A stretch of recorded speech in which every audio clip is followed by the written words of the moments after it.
الحمد لله نحمده ونستعينه ونستغفره ونعوذ بالله من شرور أنفسنا ومن سيئات أعمالنا من يهده الله فلا مضل له ومن يضلله فلا هادي له وأشهد أن لا إله إلا الله وحده لا شريك له وأشهد أن محمدًا عبده ورسوله أما بعد فإن خير الحديث كتاب الله وخير الهدي هدي محمد صلى الله عليه وسلم وشر الأمور محدثاتها وكل محدثة بدعة وكل بدعة ضلالة وكل ضلالة في النار من يطع الله ورسوله فقد رشد واهتدى ومن يعص الله ورسوله فقد ضل وغوى اللهم صل على محمد وعلى آل محمد كما صليت على إبراهيم وعلى آل إبراهيم إنك حميد مجيد اللهم بارك على محمد وعلى آل محمد كما باركت على إبراهيم وعلى آل إبراهيم إنك حميد مجيد رب اشرح لي صدري ويسر لي أمري واحلل عقدة من لساني يفقه قولي رب زدني علما سبحانك لا علم لنا إلا ما علمتنا إنك أنت العليم الحكيم أعوذ بالله السميع العليم من الشيطان الرجيم من همزه ونفخه ونفثه بسم الله الرحمن الرحيم وإن تعدوا نعمة الله لا تحصوها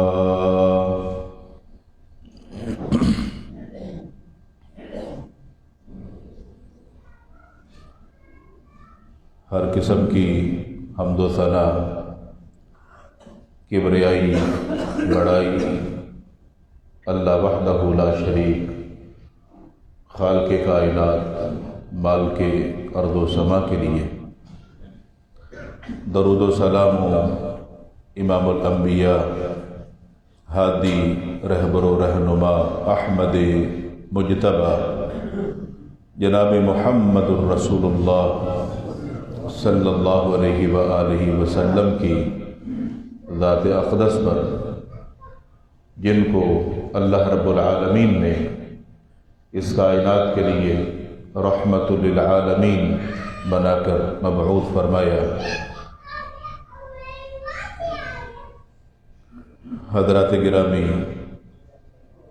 اللہ تعالیٰ نے اپنے بندوں کو پیدا فرمانے کے ساتھ بہت ساری نعمتوں سے نوازا ہے، احسانات کیے ہیں۔ آپ جس طرف بھی نظر دوڑائیں گے اللہ تعالیٰ کے انعامات کی، احسانات کی بارش اور بھرمار ہے۔ قرآن مجید فرقان حمید میں اللہ تعالیٰ نے اپنے بندوں کو اپنے جسم پر، اپنے وجود پر نظر دوڑا کر غور و فکر کر کے توجہ کرنے کا حکم دیا کہ اگر میری نعمتوں کو دیکھنا چاہتے ہو تو پوری دنیا تو ہم نے بھر ہی دی ہے، زمین و آسمان یہ سب ہماری ہی نعمتیں ہیں، مگر دور دیکھنے کے بجائے اگر صرف اپنے وجود پر تم نظر ڈالو تو تمہیں غور کرنے سے اندازہ ہوگا کہ ہم تمہارے جسم کو، تمہارے وجود کو کس طرح سجا رہے تھے، کس طرح تخلیق کر رہے تھے، کس طرح ہمیں تم پہچانو گے، کس طرح ہم نے تمہیں دنیا میں بھیجا، یہ زندگی دی، اپنے وجود پر نظر دوڑا کر غور و فکر کر لو۔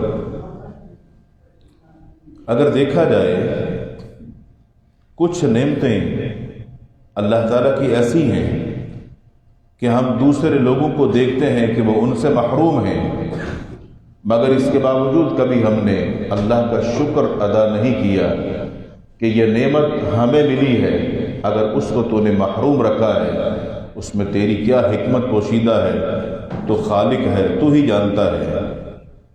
مثال کے طور پہ کسی شخص کو اگر آپ دیکھو کہ وہ لنگڑا کر چلتا ہے، زمین پر گھسٹ رہا ہے، سانپ کے بل رینگتا ہوا کہیں نظر آتا ہے، اور وہ شخص جو محتاج ہے، معذور ہے، آپ اس کے قریب سے گزرتے ہیں مگر کبھی غور و فکر نہیں کیا کہ اللہ نے اس کو اس سے محروم کر دیا، ایک ٹانگ چھین لی، دونوں چھین لی، نیچے کا دھڑ بے جان کر دیا اور مجھے صحیح سالم بنایا۔ کبھی آپ غور کریں کہ اللہ تعالیٰ نے اگر کسی کو ایک آنکھ سے یا دونوں سے اگر معذور کر دیا، وہ نابینا ہے، اور آپ دونوں آنکھوں والے ہیں، کتنے ہی لوگوں کو آپ دیکھتے ہوں گے کہ وہ ایک یا دو آنکھوں سے معذور ہیں، مگر اللہ نے آپ کو یہ دو خوبصورت آنکھیں دی ہیں۔ ان نعمتوں کے ملنے پر اور اس بندے کو محروم دیکھ کر کیا کبھی آپ نے غور کیا کہ یہ نعمت جو اس سے چھن چکی ہے، دنیا کی کون سی فیکٹری ہے جہاں یہ بنتی ہے اور یہ خرید کیوں نہیں رہا؟ ہزاروں لوگوں کو دیکھتے ہیں کہ ان کے کان تو ہوتے ہیں لیکن وہ سنتے نہیں ہیں۔ اللہ تعالیٰ نے قوت سماعت ان سے چھین لی، کان موجود ہیں مگر سن نہیں سکتے۔ آپ آواز دیتے ہو، آپ کی آواز کو نہیں سنتے، اشارے میں سمجھاتے ہیں تو وہ سمجھ جاتا ہے، اور اللہ نے آپ کو کان دیے ہیں، کان اس کو بھی دیے ہیں، آپ کو سننے کی طاقت دی ہے، اس سے سننے کی طاقت کو چھین لیا، محروم کر دیا۔ کیا کبھی کسی نے غور کر کے نصیحت حاصل کی؟ اللہ تعالیٰ نے انسانوں اور جانوروں کو زبان دی ہے، بولتے ہیں، ہر ایک کی اپنی اپنی بولی ہے۔ فرمایا جتنی بھی مخلوقات پیدا کی ہیں، ہر اللہ کی مخلوق اپنی زبان میں اللہ کی حمد و ثنا بیان کرتی ہے، اس کی تعریف کرتی ہے۔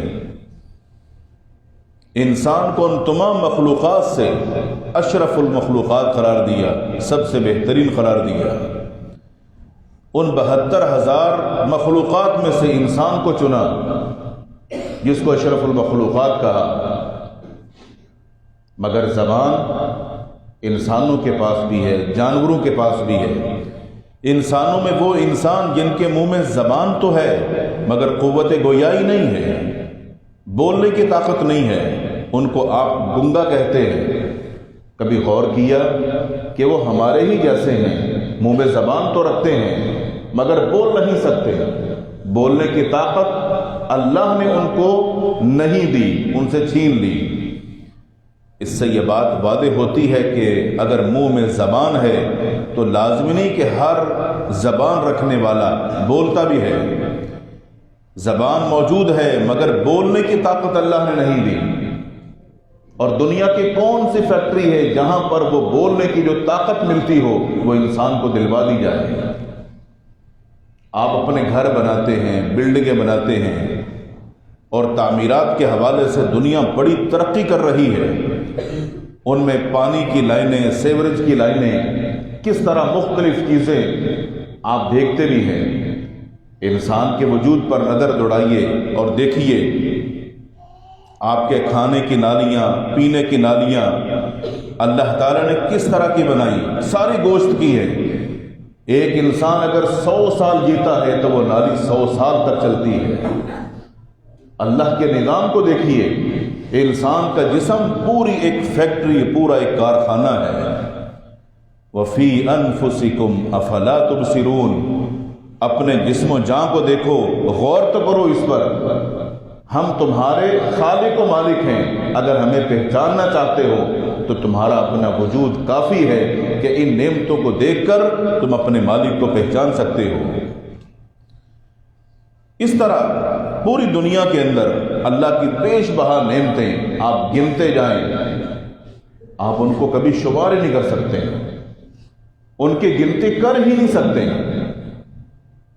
رسول اکرم صلی اللہ علیہ وسلم نے ایک موقع پر صحابہ کرام رضوان اللہ علیہ مجمعین کو موقع کی مناسبت سے ایک حدیث ارشاد فرمائی، اور اس میں آپ نے 5 چیزوں کا ذکر کیا اور فرمایا اغتنم خمسا قبل خمس، 5 چیزوں کے آنے سے پہلے غنیمت جانو۔ یہ جو 5 چیزیں ہیں موجود ہیں، دوسری 5 چیزوں کے آنے سے پہلے ان کو تم غنیمت جانو۔ غنیمت کا مطلب یہ ہوتا ہے کہ جو چیز آج آپ کے پاس ہے یہ تھوڑے وقت کے لیے ہے، کبھی بھی آپ سے چھن سکتی ہے اور جا سکتی ہے، اس کو غنیمت کہا جاتا ہے۔ ہماری زندگی غنیمت ہے، نعمتیں بے شمار ہیں، مگر اللہ تعالیٰ کے رسول صلی اللہ علیہ وسلم نے صرف 5 چیزوں کی طرف توجہ دلا کر غور و فکر کرنے کی دعوت دی کہ 5 چیزوں کو 5 چیزوں سے پہلے غنیمت جانو۔ یہ ارشاد فرمایا شبابک قبل حرمک، اپنی جوانی کو غنیمت جانو بڑھاپے سے پہلے۔ جو بندہ بھی جوان ہے اپنے آپ کو وہ سمجھتا ہے کہ اس وقت میرے بازو میں طاقت ہے، میرے اندر ہمت ہے، تو یہ طاقت اور یہ ہمت اور یہ جوانی یہ ہمیشہ نہیں رہے گی۔ اس کو آج غنیمت سمجھو بڑھاپے کے آنے سے پہلے۔ یہ جو آج آپ کو اپنے بوڑھے بزرگ اور جھکی ہوئی کمروں والے کمزور نظر آ رہے ہیں، ایک وقت تھا کہ یہ بھی جوان تھے، انہوں نے اپنی جوانی گزار دی، اور آج جو جوان نظر آ رہے ہیں اگر ان کی زندگی اتنی ہے تو یہ جوانی ختم ہوگی، یہ بڑھاپے کی طرف جائیں گے۔ فرمایا اپنی جوانی کو غنیمت جانو بڑھاپے کے آنے سے پہلے۔ جب بندہ بوڑھا ہوتا ہے، ضعیف ہوتا ہے، کمزور ہوتا ہے، ناتواں ہوتا ہے، کمر جھک جاتی ہے، اس وقت وہ خواہش کرتا ہے کاش میں جوان ہوتا تو میں یہ بھی کرتا، میں جوان ہوتا میں یہ کرتا، میرے اندر ہمت ہوتی میں یہ کرتا، مگر وہ صرف خواہشات ہوتی ہیں، کر کچھ بھی نہیں سکتا۔ اس لیے فرمائے کہ جو بھی اپنی جوانی کے مرحلے کے اندر ہے اس کو چاہیے کہ وہ اس کو غنیمت جانے۔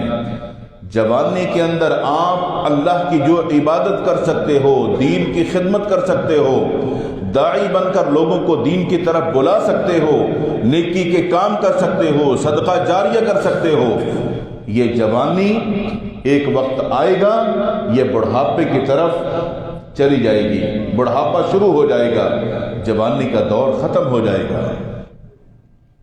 یہ نہ سمجھنا کہ ہمیشہ میں ایسا ہی رہوں گا۔ رسول اکرم صلی اللہ علیہ وسلم نے یہ بات ارشاد فرما کر ہمیں یہ توجہ دلائی ہے کہ جوانی اللہ تعالیٰ کی طرف سے عظیم نعمتوں میں سے وہ نعمت ہے کہ جس بندے کو ملتی ہے وہ بہت کچھ کر سکتا ہے۔ امام بخاری رحمہ اللہ نے صحیح بخاری میں رسول اکرم صلی اللہ علیہ وسلم کی حدیث مبارکہ ذکر کی۔ اللہ کے رسول صلی اللہ علیہ وسلم نے فرمایا سبعۃ یظلھم اللہ فی ظلہ یوم لا ظل الا ظلہ، قیامت کے دن 7 قسم کے لوگ اللہ کے عرش کے سائے کے نیچے ہوں گے جس دن اور کوئی سایہ نہیں ہوگا۔ وہ خوش نصیب 7 قسم کے افراد جو اللہ کے عرش کے سائے میں ہوں گے۔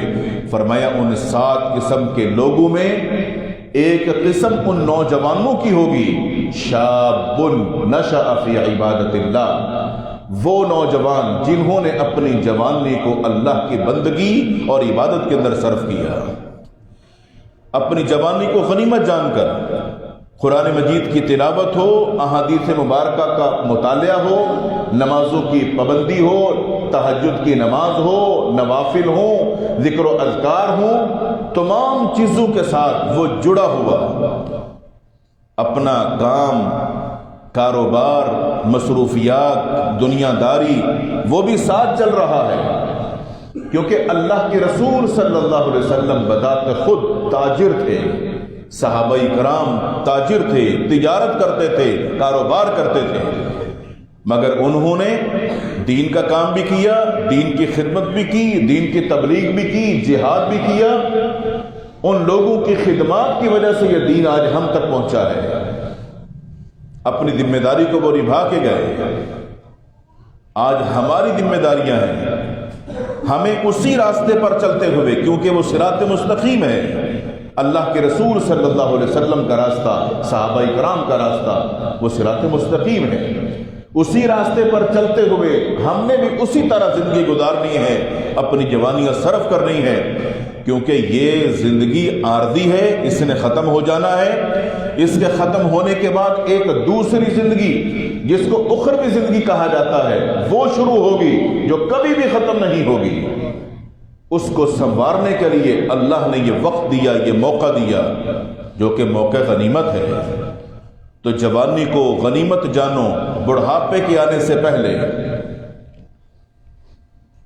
قرآن مجید فرقان حمید کی ایک سورت ہے جس کو سورۃ الکہف کہا جاتا ہے، 15ویں پارے میں شروع ہوتی ہے اور 16ویں پارے میں مکمل ہوتی ہے۔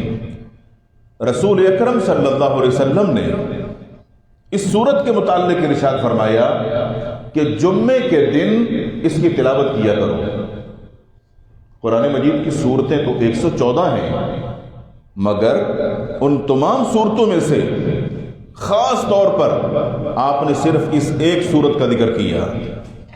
کبھی آپ نے غور کیا کسی اور صورت کا کیوں نہیں، صرف اسی ایک صورت کا؟ اور یہ صورت کافی بڑی ہے اور ہر جمعے کے دن پڑھنے کا حکم۔ اگر اس پر غور کریں تو معلوم یہ ہوتا ہے قرآن مجید عربی میں ہے، اور جہاں یہ نازل ہوا وہ لوگ عرب تھے، وہ سمجھتے تھے۔ آج جب ہم قرآن مجید کی تلاوت کرتے ہیں تو ہم سمجھتے نہیں ہیں، جب ہم سمجھتے نہیں ہیں، وہ سمجھتے تھے، تو پتہ چلا کہ اس کا نازل ہونا صرف تلاوت کے لیے نہیں ہے، سمجھنے کے لیے ہے۔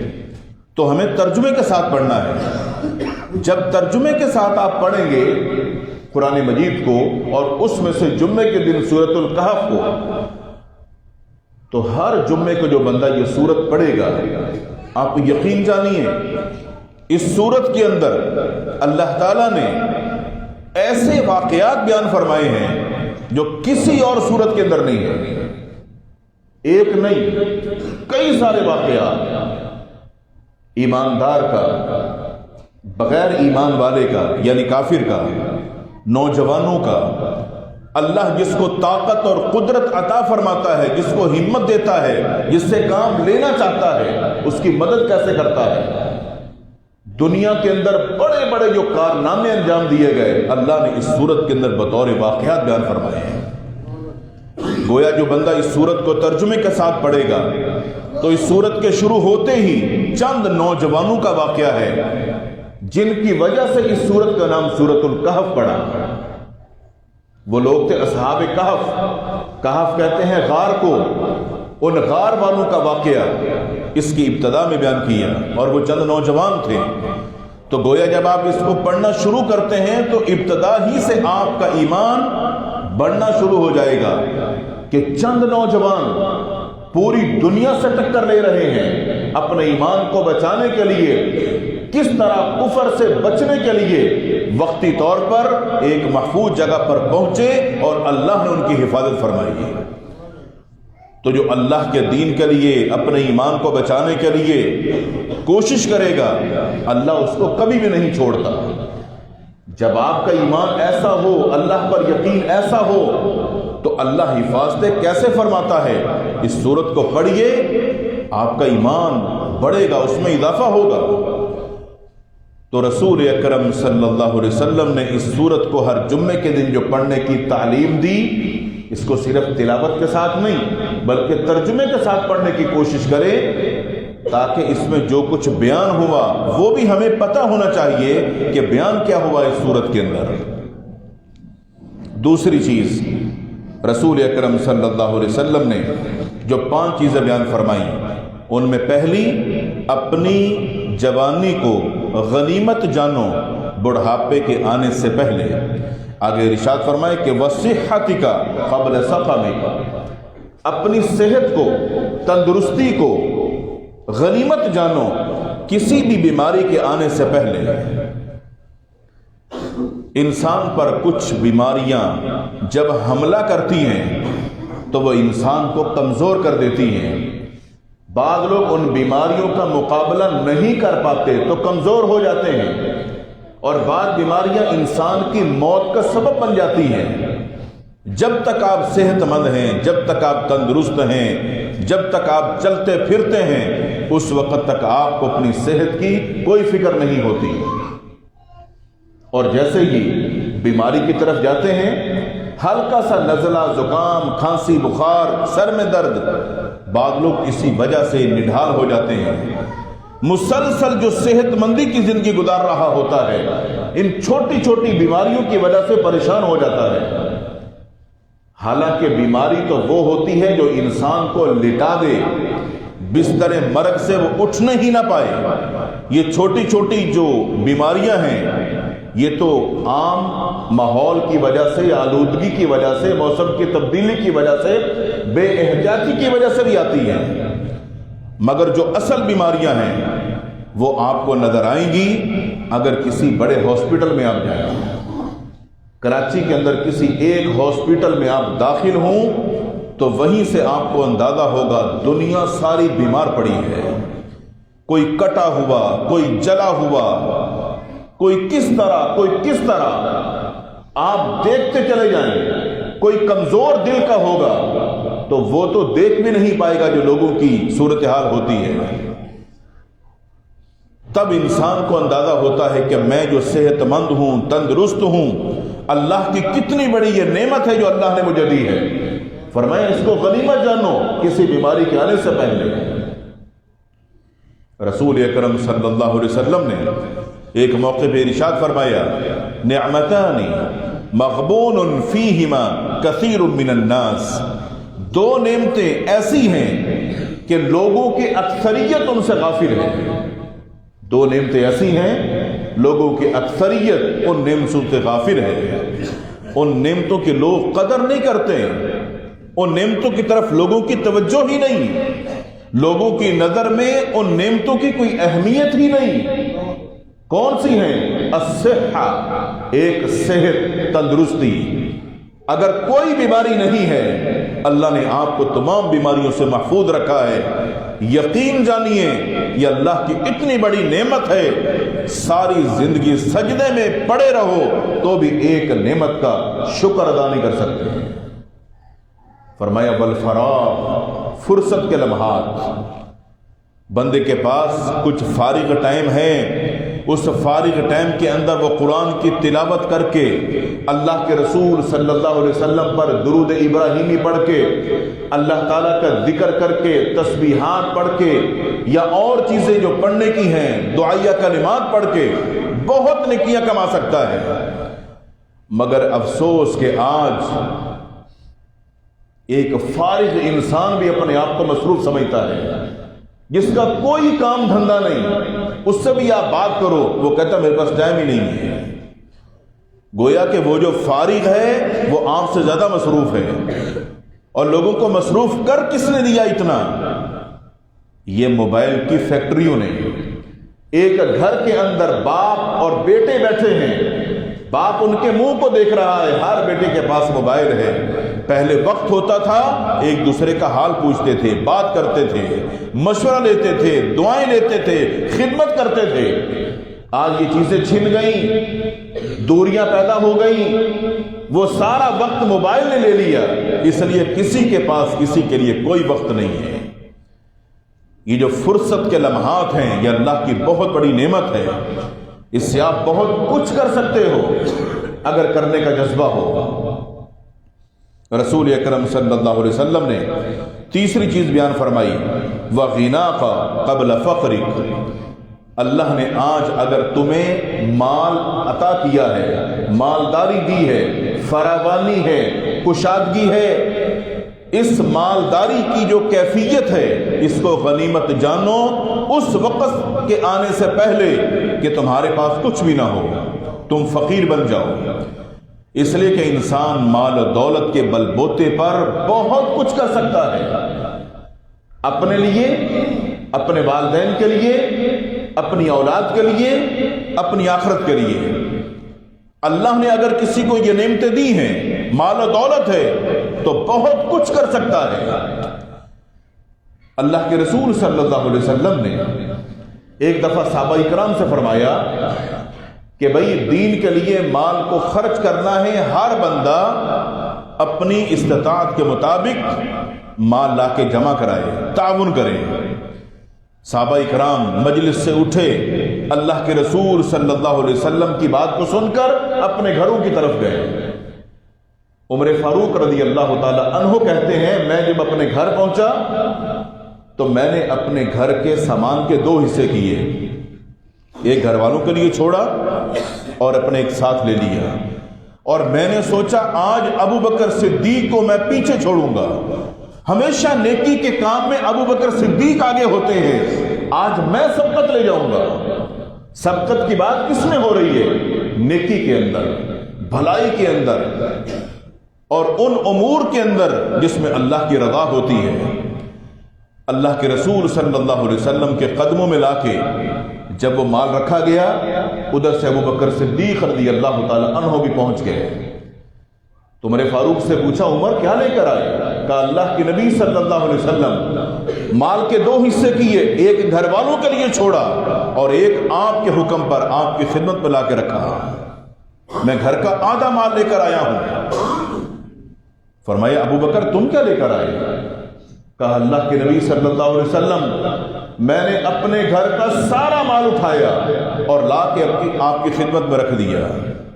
اس دور میں جو بھی تھا، جس کے پاس جو کچھ بھی تھا۔ فرمایا گھر والوں کے لیے کیا چھوڑ کے آئے؟ کہا گھر والوں کے لیے اللہ اور اس کے رسول کی محبت۔ گویا اللہ اور اس کے رسول کی جو محبت ہے وہ بہت بڑی نعمت ہے ان لوگوں کے لیے جو اللہ اور اس کے رسول سے محبت کرتے ہیں۔ اللہ کے رسول صلی اللہ علیہ وسلم نے ایک موقع پہ ارشاد فرمایا تھا، جب ایک شخص نے آپ سے پوچھا متی الساعہ یا رسول اللہ کے رسول صلی اللہ علیہ وسلم قیامت کب آئے گی؟ آپ نے فرمایا ما اعددت لها، قیامت کا سوال کر رہے ہو، قیامت کب آئے گی؟ تو نے تیاری کیا کی ہے؟ قیامت نے تو آنا ہی ہے، تم یہ بتاؤ تم نے تیاری کیا کی ہے؟ اس نے کہا میرے پاس بہت نیکیاں تو نہیں ہیں، مگر ایک بات ہے کہ میں سب سے بڑھ کر اللہ اور اس کے رسول صلی اللہ علیہ وسلم سے محبت کرتا ہوں۔ آپ نے فرمایا المرء مع من احبہ، جو بندہ جس سے محبت کرتا ہے قیامت کے دن وہ اس کے ساتھ ہوگا۔ اگر کسی کی محبت اللہ اور اس کے رسول کے ساتھ ہے تو وہ قیامت کے دن ان کے ساتھ ہوگا اور ان کی محبت کو پائے گا۔ تو مالداری، غنا اللہ تعالیٰ کی بہت بڑی نعمت۔ اگر اللہ نے آج آپ کو اس قابل کیا ہے، اس مال کے ذریعے سے صدقہ کر کے، خیرات کر کے، دین کی خدمت کر کے اپنے لیے آخرت کو سنوار سکتے ہیں، اور جب آپ کے پاس یہ مال نہیں ہوگا، چھین جائے یا نقصان ہو جائے یا ڈوب جائے یا کوئی اور حادثہ پیش آ جائے اللہ نہ کرے، جب آپ کے پاس کچھ نہیں ہوگا آپ کرنا چاہیں گے کہ اگر میرے پاس ہوتا تو میں ایسا کرتا، مگر وہ وقت آپ کے ہاتھ سے نکل چکا ہوگا۔ قرآن مجید فرقان حمید کے اندر اللہ تعالیٰ نے ایک مقام پر ارشاد بھی فرمایا وَأَنفِقُوا مِمَّا رَزَقْنَاكُم مِّن قَبْلِ أَن يَأْتِيَ أَحَدَكُمُ الْمَوْتُ، اللہ کے راستے میں خرچ کر لو موت کے آنے سے پہلے۔ موت کا کسی کو پتہ نہیں کب آئے گی، آئے گی ضرور، برحق ہے، کب آئے گی کسی کو علم نہیں، مگر یہ بات واضح ہے کہ آنی ہے۔ تو موقع ہے، مال بھی ہے، اللہ کے راستے میں خرچ کر لو۔ پھر ایسا نہ ہو کہ جب اللہ کی طرف سے موت کا پیغام آ جائے اور پھر تم اس وقت یہ کہو فَأَصَّدَّقَ وَأَكُن مِّنَ الصَّالِحِينَ، کاش میں بھی کچھ صدقہ کر لیتا، مال خرچ کر لیتا، نیک لوگوں میں شامل ہو جاتا، مگر اس وقت آپ کے پاس موقع نہیں ہوگا، موقع گزر چکا ہوگا۔ تو رسول اکرم صلی اللہ علیہ وسلم نے اس حدیث کے اندر مال کو، غنا کو اللہ کی بہت بڑی نعمت قرار دیا اور اس کو غنیمت قرار دیا۔ چوتھے نمبر پہ فرمایا وَفَرَاغَكَ قَبْلَ شُغْلِكَ، اللہ تعالیٰ کی نعمتوں میں سے ایک نعمت بندے کے پاس فارغ ٹائم ہے، فارغ وقت ہے، اس فارغ وقت کو غنیمت جانو اس کے آنے سے پہلے کہ جب آپ بہت زیادہ مصروف ہو جائیں۔ یقین جانیے کئی سارے لوگ ایسے بھی ہوتے ہیں جو یہ بھی کہتے ہیں کہ ہمارے پاس تو سر کھجانے کے لیے ٹائم نہیں ہے، بعض کہتے ہیں کہ ہمارے پاس تو مرنے کے لیے بھی ٹائم نہیں ہے، اتنے ہم مصروف ہیں۔ تو آپ کی مصروفیت جب اتنی بڑھ جائے، آپ کے پاس فرصت کے لمحات نہ ہوں، اس وقت آپ چاہیں گے کہ میں یہ نیکی کر لوں، مگر اس وقت ممکن نہیں ہوگا۔ مثال کے طور پہ اگر کسی بندے نے اپنی زندگی کے اندر ایک مرتبہ قرآن مجید کو ترجمے کے ساتھ نہیں پڑھا تو مجھے یہ بتائیے، اللہ نے جو ایک کتاب نازل کی ہے اپنے بندوں کی ہدایت اور رہنمائی کے لیے، آپ نے ایک مرتبہ بھی اپنی زندگی کے اندر اس کو ترجمے کے ساتھ نہیں پڑھا، آپ کی زندگی کا فائدہ کیا ہے؟ اور اگر کسی کے پاس وقت ہے وہ ایسا نہیں کر رہا، یا رسول اکرم صلی اللہ علیہ وسلم کی سیرت طیبہ جو کہ آج کتابی شکل کے اندر موجود ہے، جیسے سیرت کی بہترین کتاب دنیا کے اندر اول انعام یافتہ الرحیق المختوم، اگر کسی نے پیارے پیغمبر کے ساتھ محبت کا اظہار تو کیا مگر آپ کی سیرت پر اس نے کتاب تک نہیں پڑھی کہ میرے پیغمبر کی سیرت ہے کیا، اس کی زندگی کا فائدہ کیا ہے؟ جس کا کلمہ پڑھا، جس کے لیے محبت کا اظہار کرتے ہیں، اگر اس کی سیرت طیبہ کا مطالعہ نہیں کیا، جس نے پیدا کیا، اس نے جو کلام نازل کیا، اس کلام کو سمجھ کر نہیں پڑھا، زندگی کا فائدہ کیا ہے؟ اگر آج آپ کے پاس موقع ہے، فرصت کے لمحات سے فائدہ اٹھاتے ہوئے ان کا مطالعہ کیجئے، آپ یقین کریں گے آپ کو وہ دولت ملے گی جس کا آپ تصور ہی نہیں کر سکتے۔ اس کے ذریعے سے اللہ آپ کو دنیا میں یا آخرت کے اندر کتنا نوازے گا آپ تصور نہیں کر سکتے۔ پیغمبر کی سیرت کو پڑھیں گے آپ کی دل کی دنیا بدل جائے گی، قرآن کو ترجمے کے ساتھ پڑھو گے آپ کے علم میں اتنا اضافہ ہوگا آپ سوچ نہیں سکتے۔ آپ شرک کے قریب نہیں جاؤ گے، بدعات کے قریب نہیں جاؤ گے، اللہ کے علاوہ کبھی کسی سے نہیں مانگو گے۔ یہ قرآن مجید کا ترجمہ پڑھنے کا فائدہ ہوگا کہ آپ پکے اللہ کے توحید پرست بندے بن جاؤ گے۔ رسول اکرم صلی اللہ علیہ وسلم نے آخری اور پانچویں چیز ارشاد فرمائی وَحَيَاتَكَ قَبْلَ مَوْتِكَ، اپنی زندگی کو غنیمت جانو موت سے پہلے۔ موت برحق ہے اور اسی سے کسی کو مفر نہیں۔ جب اللہ کی طرف سے موت کا فیصلہ سب کے لیے برحق ہے اور دنیا کا یہ ایک ہی مسئلہ ہے جس میں کسی کا کوئی اختلاف نہیں ہے، سب اس کو مانتے ہیں، جو آیا ہے اس نے جانا ہے۔ جب جانا ہے تو کیسے جانا ہے؟ کیا اس کے لیے ہم تیار ہیں؟ اگر ابھی ملک الموت پہنچ جائے اور اسی وقت روح قبض کر لی جائے تو اللہ کے سامنے حاضر ہونے کے لیے کیا تیاری ہے؟ ہمارا کلمہ، ہمارا عقیدہ، ہمارا ایمان، ہمارا عمل، ہمارا اخلاق، ہمارا کردار، ہماری سیرت، ہمارے معاملات، ہماری شکل و صورت کیا اس قابل ہے کہ ہم اللہ کے حضور حاضر ہونے کے لیے یا اس سے ملاقات کرنے کے لیے تیار ہیں؟ اور جو جس حالت میں دنیا سے جائے گا اسی حالت میں قیامت کے دن اٹھے گا۔ رسول اکرم صلی اللہ علیہ وسلم کا فرمان انما الاعمال بالخواتیم، تمام عملوں کا دار و مدار انسان کے خاتمے پر ہے۔ آپ کے دور نبوت میں صحابہ کرام رضوانُاللہ علیہم اجمعین کی جماعت حج یا عمرے کے لیے موجود تھی. ایک صحابی رسول جس نے احرام پہنا ہوا اپنے اونٹ پر سوار تھا، اچانک جھٹکا لگا اور وہ گر گیا اور اس کا انتقال ہو گیا. اللہ کے رسول صلی اللہ علیہ وسلم نے فرمایا اس کو اسی احرام کے اندر ہی دفنا دو. فرمایا قیامت کے دن جب یہ اٹھے گا اس کی زبان پر تلبیہ ہوگا، جیسے یہ ابھی تلبیہ پڑھ رہے ہیں لوگ، لبیک اللہم لبیک لا شریک لک لبیک ان الحمد والنعمت لک والملک لا شریک لک. یہ لوگ تلبیہ پڑھ رہے ہیں، یہ بھی تلبیہ پڑھ رہا تھا. اسی طرح اس کو دفنا دو. قیامت کے دن جب یہ اللہ کے حضور حاضر ہوگا اسی احرام کے اندر ہوگا اور تلبیہ پڑھ رہا ہوگا. جس حال میں موت آئے گی اسی حال کے اندر اٹھائے جائیں گے.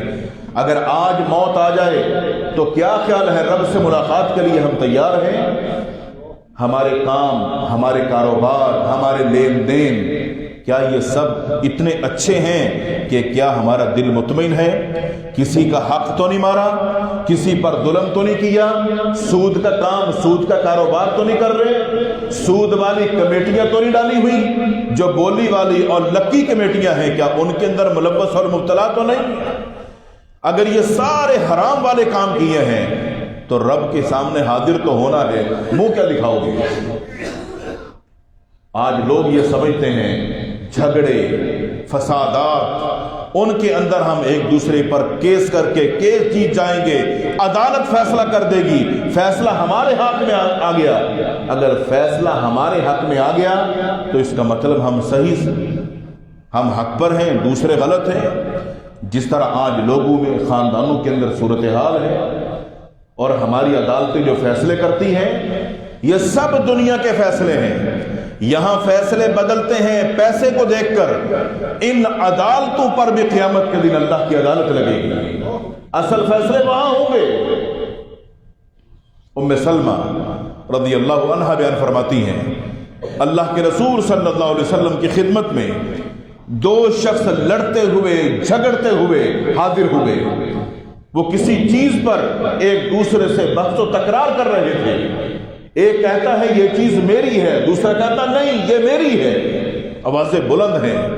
اللہ کے رسول صلی اللہ علیہ وسلم کی خدمت میں آئے کہ فیصلہ آپ کریں گے. آپ نے فرمایا بیٹھ جاؤ، میں تمہارے درمیان فیصلہ کروں گا، میں تم دونوں کی بات کو سنوں گا، لیکن پہلے میری ایک بات سن لو. میں تم دونوں کی بات کو سنوں گا اور میں بات کو سن کر فیصلہ کروں گا. اگر تم دونوں میں سے کوئی ایک بندہ زیادہ چلاک نکلا بات کرنے میں، اس کو بات زیادہ اچھی طرح کرنی آتی ہے، اور میں نے بات کو سن کر یہ سمجھا کہ شاید یہی حقدار ہے، جبکہ حقدار وہ ہے نہیں، دوسرے کو بات کرنی نہیں آتی، اس کو بات کرنی آتی ہے، اور میں یہ سمجھا کیونکہ میں علم غیب نہیں جانتا، میں نے اس کے حق میں فیصلہ کر دیا. تو فرمایا پھر یہ نہ سمجھنا کہ یہ فیصلہ اللہ کے رسول نے ہمارے حق میں کیا ہے. فرمایا وہ یقین کر لے اگر وہ حقدار تھا نہیں، اپنی چرب لسانی کی وجہ سے اس نے بات اچھی طرح کی، فیصلہ اس کے حق میں ہو گیا، تو وہ یقین کر لے مجھ محمد الرسول اللہ صلی اللہ علیہ وسلم سے وہ جہنم کی آگ کا ٹکڑا لے کے جا رہا ہے. آپ کا یہ فرمانا تھا. ام سلمہ رضی اللہ عنہا بیان فرماتی ہیں وہ دونوں رونے لگے اور کہنے لگے اللہ کی قسم یہ چیز ہماری نہیں، اللہ کی قسم یہ چیز ہماری نہیں. دونوں نے ہاتھ کھڑے کر دیے. تو انسان کے اندر اس کا ایمان یا ضمیر تب جاگتا ہے جب اس کو اللہ کا ڈر ہوتا ہے، ورنہ دنیا کی عدالتوں کے اندر جو فیصلے ہوتے ہیں، ان عدالتوں کے جب فیصلے اللہ کی عدالت میں ہوں گے تب پتہ چلے گا کون کون بے ایمان تھا، کون کون صحیح ایمان پر قائم تھا. مختصر زندگی ہے. آپ نے فرمایا میری امت کے لوگوں کی جو اکثر عمریں ہیں وہ حد 60 سال تک ہوں گی، بہت کم لوگ ہیں جو اس سے اوپر جائیں گے. تو بھائی ایک اندازہ اگر 60 سال کا رکھا جائے سامنے حدیث کے مطابق تو کتنے لوگ اس سے اوپر جائیں گے؟ بہت کم. مگر اللہ کو علم ہے کہ ہماری عمر کتنی ہے، مگر یہ تو برحق ہے کہ جانا ہے۔ اس کی تیاری، اس کی فکر، ان 5 نعمتوں کو 5 نعمتوں سے پہلے غنیمت جاننے کا ہمیں حکم دیا گیا ہے، تاکہ ہم اپنی فکر کر کے اللہ کے حضور جب حاضر ہوں تو وہاں سرخرو ہوں۔ ورنہ یہ نہ ہو کہ دنیا کے اندر ظلم و زیادتیاں کر کے، دوسرے کے حق کو مار کے ہم جیتے رہے، جب اللہ کی عدالت میں پہنچیں گے وہاں پر ساری نیکیاں اگر تقسیم ہو گئیں اور اب بھی ظالم ہم ہی نکلے تو پھر یقین جانیے گا مظلوموں کے گناہ ہمارے سر پہ ہوں گے، اور حدیث مفلس کے تحت دنیا بھی برباد اور آخرت بھی برباد، اور ٹھکانہ پھر جہنم ہوگا۔ اللہ تعالی ہم سب کو اس سے محفوظ فرمائے۔ اللہ تعالی ہم سب کو دین کو سمجھنے، سیکھنے، اصلاح کرنے اور عمل کرنے کی توفیق عطا فرمائے۔ وآخر دعوانا الحمدللہ رب العالمین۔